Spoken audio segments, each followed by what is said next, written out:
লাইফে কখনো তোমাকে কেউ ঠকায়, তোমাকে কেউ চিটারি করে, বাটপারি করে, আমি তোমাকে তিনটে অ্যাডভাইস দিব, যদি মনে রাখতে পারো জীবনে কারো ঠকানো ঠকানো মনে হবে না ইনশাআল্লাহ।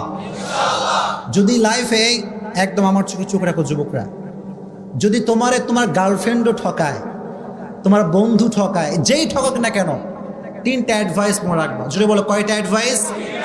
নাম্বার 1, কেউ যদি তোমারে কখনো ঠকায়, তুমি আগেই বিশ্বাস করবা আমি ঠকি না, আমি জিতে গেছি আলহামদুলিল্লাহ। কারণ মানুষ যে মানুষকে ঠকায় এর সবচেয়ে বড় মাধ্যম হচ্ছে মিথ্যে কথা, মিথ্যে আশ্বাস, মিথ্যে ছলনাময় ভালোবাসা।